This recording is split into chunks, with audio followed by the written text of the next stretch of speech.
Yes guys, welcome to the Midz MB channel. Today we're going to be talking about 5 stars of the Euro 2024 who deserve a big move. But before we get into the video, I want to say shout out to everyone that's been supporting from the YouTube Shorts. Thank you very much. We wouldn't be here without you guys, and we're doing a lot more long form content. And yeah, let's just get stuck into the video. Starting at number 5, I'm going to go for Marc Guéhi. Going into the tournament, there was a lot of questions about Marc Guéhi, especially because there was a really big number of players from Crystal Palace. And Harry Maguire's been a bit of a steady Eddie in that team, the England team. Him and Stones as a partnership. But Marc Guéhi has completely silenced all of the haters. Personally speaking, I think Guéhi was one of England's best performers because honestly, everyone expected that, the defence would be a bit short, and especially with Trippier playing left back, people thought that our defence was going to be leaky. But actually, he did quite well.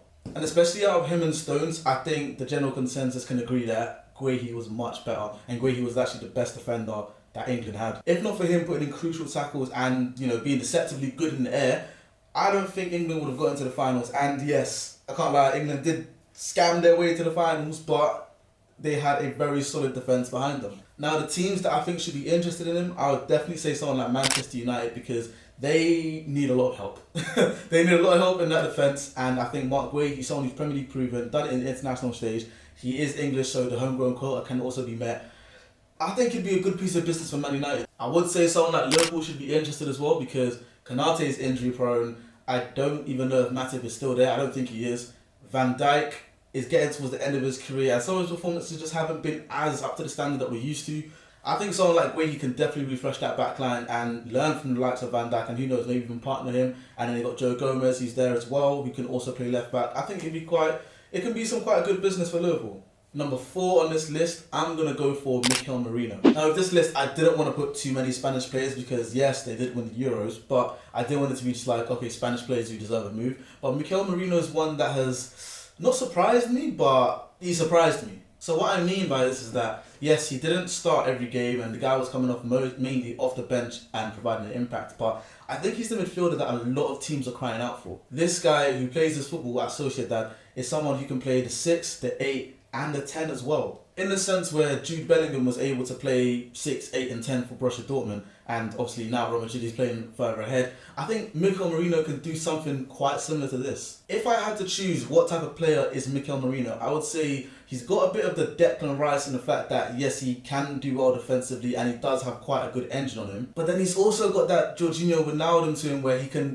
get in late at the box, back post when crosses are coming in. He's that extra man in your attack coming from midfield that can chip in with goals. Against France, this was evident because once he came on, he showed that yes, he's going to be here to be doing that box-to-box role, and especially with the pace that Spain had with their counter-attacks, he was vital to them getting the win. Now the teams that I think should be interested in him, I would say definitely someone like Arsenal should be interested, and maybe even Man City. Now the reason I say this is because Arsenal, I think he'll be the perfect placement for Granit Xhaka, where it gives you the balance between defence and attack. In attack he can be the person coming in at the edge of the box, there for the cutback or even for the far post crosses, and defensively him and Rice could definitely do the job. Now for Man City, I would say he'd be the perfect placement for Gundogan because we have seen Kovacic and Martinez Nunez try to fill into that role, and even sometimes Bernardo Silva drop deeper. But I think someone who's a bit more of a natural box-to-box player in Mikel Merino can definitely play well. Now the third player on this list is a little bit controversial. I don't want to say controversial, but it's a bit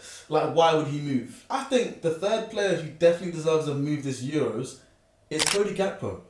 Now Liverpool fans, please don't get angry at me. All I'm saying is I think we're seeing the best of Gakpo internationally, and for club, it looks like you guys are just throwing him in there just to get him in the starting 11. Now, a lot of the time for Liverpool, he's been deployed either up front, sometimes in midfield where, Szoboszlai would be playing, and we have seen him sometimes as well on the left-hand side. But I think this tournament has made it clear his best position is on the left. Now, for a player who 2 years ago, when he was playing at PSV, we were seeing him predominantly off the left and terrorising defences, not only in the Netherlands, but also in Europe. I think it's clear that if Arne Slot can't get the best out of Cody Gakpo, especially, putting him on the left or up front, I think it might be time for him to weigh up his options. Because in the Euros, he was a problem. I think he's definitely someone who saved his stocks because over the last year or so, his stocks have been declining a bit, but this Euro shows that no, Cody Gakpo is a serious player. I wouldn't be surprised if someone like PSG or even Juventus came knocking. Now, PSG, we all know have lost Mbappe, and to be fair with you,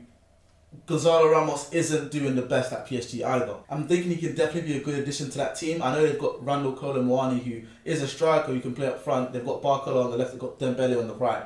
But I feel like if you add Gakpo to that front three, PSG could be a problem. Number 2 on this list is one player who, I'm not going to lie to you, I thought he had made career suicide switching to PSG. But number 2 is Fabian Ruiz.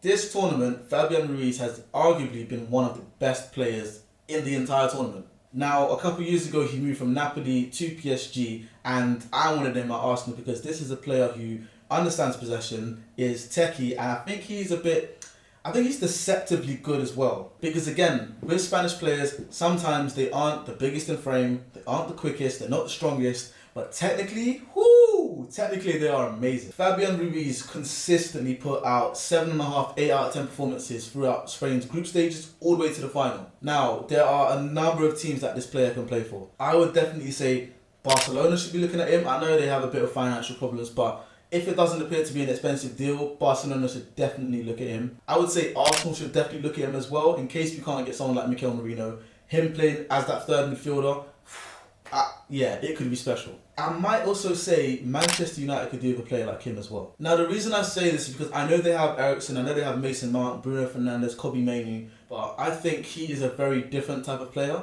because Mount and Bruno Fernandes are very much attacking focused. They're very much those number 10s that you expect him to be creating all the time and chipping in with goals. Me personally, I think if you were to play the likes of Kobbie Mainoo, Fabian Ruiz and Bruno Fernandes, I think you'll be able to get a nice blended midfield that can swiftly move the ball, good in possession, and are very techie. However, with Man United, I think their main problem is that they need someone who's a bit more of a rocking midfield, so maybe not Fabian Ruiz, but it could be a decent shout. Now, before we get into the number 1 player on this list, make sure you guys have hit the subscribe button and turn on the notification bell so you know exactly when I upload all of these long format videos. And I'll be posting a lot of my shorts as well. I'm still going to be doing daily shorts, so stay tuned on there as well. Now the time has come for the number 1 player in the Euros who has shined and deserves a move. His name is Nico Williams. Now, I am a big fan of Nico Williams. I'm a big fan of Williams' brothers, to be fair with you, him and his older brother Iñaki.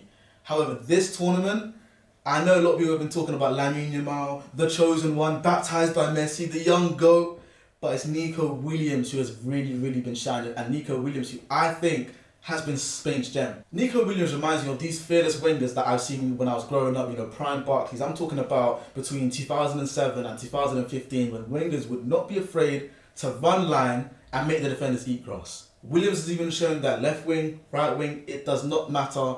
That fullback is going to hold corner. The reason why I say he deserves a move is because I think his performance is not only for Spain but for Bilbao over the last 2 years has shown that he's ready for the big time. Now, no disrespect to Bilbao, they're a great team, they're a great club with great history, but what I'm saying is I think he can take his game to the next level by joining an even bigger club to play Champions League and win the biggest titles in football. Now, me personally, I think he can go wherever he wants, bar maybe Bayern Munich, Madrid, and maybe Man City. But Arsenal should definitely be looking at him. I would say maybe PSG should be looking at him. I don't know, because they do have Bradley Barcola and they do have Ousmane Dembele, but Nico Williams is serious. I would even say maybe Juventus should look at him as well, because I know they have Kenan Yildiz, they have Chiesa on the other side who is a bit, I don't know, but I feel like if Juventus really want to make a resurgence, Nico Williams could be the person to do that. At Arsenal, I think he can, him, Havertz, Saka, him, Martinelli, Saka, it doesn't really matter. I think having him and Saka on the wings could be very dangerous and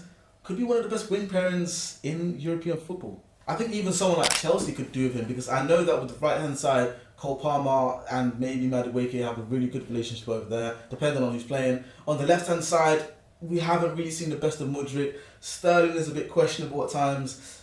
He could be the answer as well. If you agree with me, let me know in the comments below, and if you don't, let me know as well. If I've missed anyone off of the list in terms of star performers from Euro 2024 that definitely deserve a move, let me know. And also, if you agree with any of the players that I've said who should deserve a move to what club, let me know in the comments below. And as always, subscribe, like, and I'll be doing a lot more of these videos. I want to say thank you guys again, and I'll see you next time.